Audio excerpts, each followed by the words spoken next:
नमस्कार दोस्तों, मैं हूँ मीरा देवी खबर लेरिया से ब्यूरो चीफ और मैं मौजूद हूँ आज बांदा शहर के आज़ाद नगर मोहल्ले में। यहाँ पर आप देख रहे हैं मेरे पीछे इतने सारे यूथ हैं जो थाली बजा रहे हैं।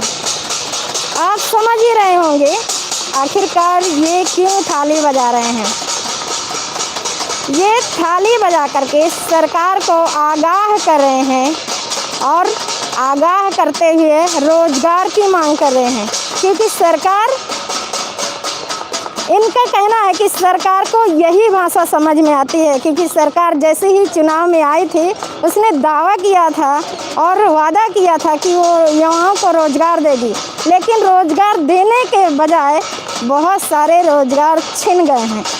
अब आइए इनसे बात करते हैं। मैं आज़ाद नगर मोहल्ले में हूँ बांदा में और यहाँ से यूट्यूब के माध्यम से लाइव हो रही हूँ। इस लाइव में आप जुड़िए, आपका बहुत बहुत स्वागत है। आप भी सरकार से कुछ कहना चाहते, कमेंट करना चाहते हैं तो ज़रूर कहिए।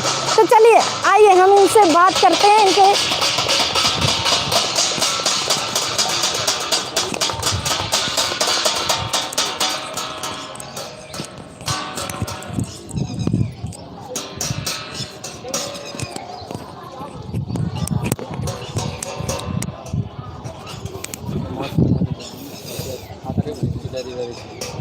भैया आपका परिचय जानना चाहूँगी। मेरा नाम इंद्रजीत यादव है।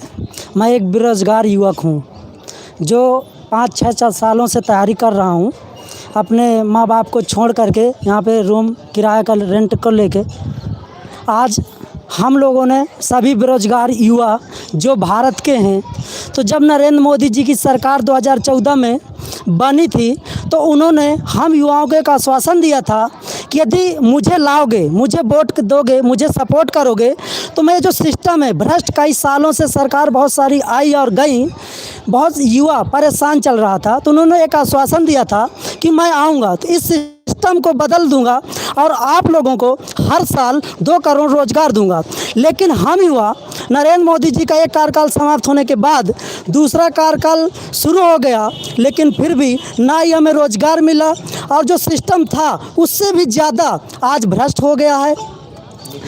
आज कोई वैकेंसी पहले तो निकलती नहीं है, यदि निकली भी तो उसकी विज्ञप्ति बहुत पहले निकल जाती है, इसके बाद सालों के बाद उसका ऑनलाइन होता है।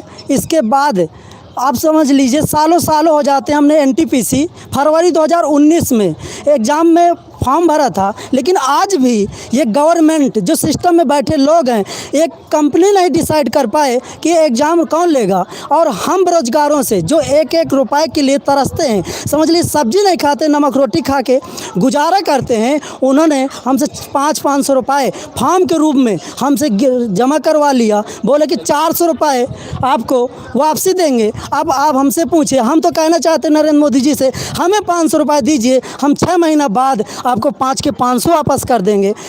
तो हम नरेंद्र मोदी जी ने कोरोना काल में एक नारा दिया था कि ताली थाली बजाएंगे, इससे आवाज़ होगी तो कोरोना भाग जाएगा। तो हम उन्हीं की भाषा में सभी युवा एक जवाब देने के लिए, ताकि उन्हीं की भाषा है, उन्हीं का दिया हुआ नारा है, शायद उनको समझ में आए। तो आज हम लोगों ने सभी, हमारा 1 सितंबर से डिजिटल स्ट्राइक चल रहा है। हम एसएससी यूपी पिकअप भी चला रहे हैं, हैशटैग कर रहे हैं, लेकिन हमें आज तक कोई जवाब नहीं मिला है। जी भैया, आप क्या बोलना चाहेंगे और ये क्यों ज़रूरी था आपको थाली और ताली बजाना? देखिए, चूँकि बेरोज़गार साथी भाई इंद्रजीत ने अभी आपको बताया, राम जी भाई नाम है, बेरोज़गार युवक हूँ, बांदा जनपद का निवासी हूँ।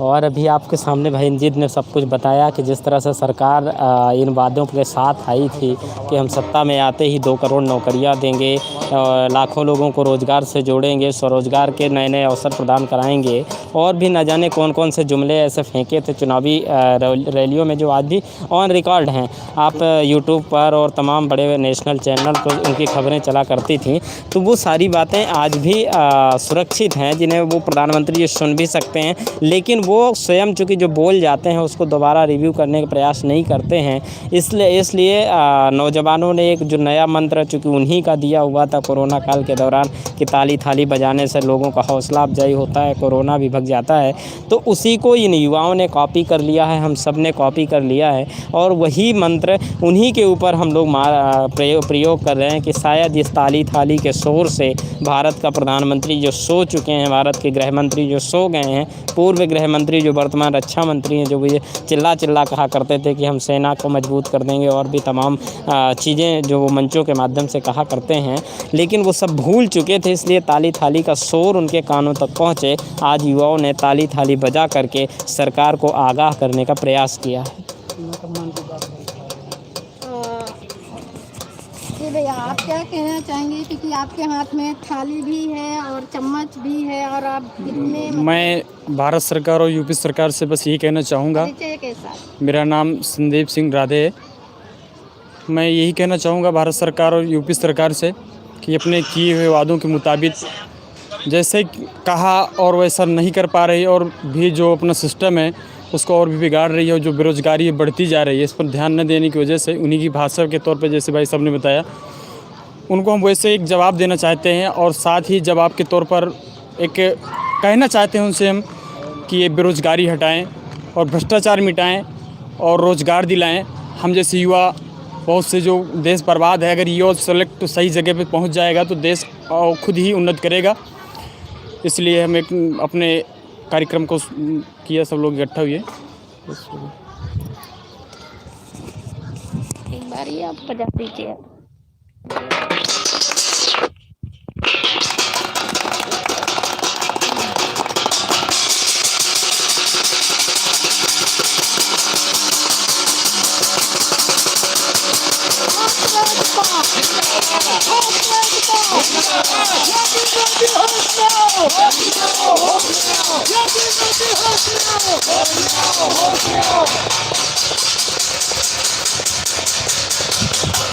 तो आपने सुना, युवा और यूथ जिसको देश का भविष्य कहा जाता है और कहा जाता है कि यही युवा देश का भविष्य यानी देश को संवारेंगे, सुधारेंगे।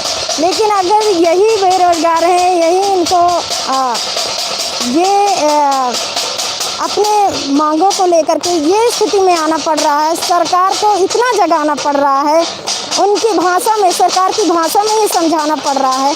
अब सरकार से ये बड़ा सवाल है कि क्या इनकी आवाज़ प्रधानमंत्री मोदी के कानों तक जाएगी और वो युवाओं को रोजगार देंगे। इन्हीं सवालों और विचारों के साथ मैं लेती हूँ विदा। अगली बारी में फिर आऊँगी एक नए लाइव के मुद्दे के साथ। तब तक के लिए देखते रहिए खबर लहरिया पर यूट्यूब लाइव और बाकी खबरें भी। तो यहीं पर लाइव समाप्त करती हूँ। आप जुड़े, अपने कमेंट किए, उसके लिए आपका बहुत बहुत धन्यवाद, शुक्रिया, नमस्कार।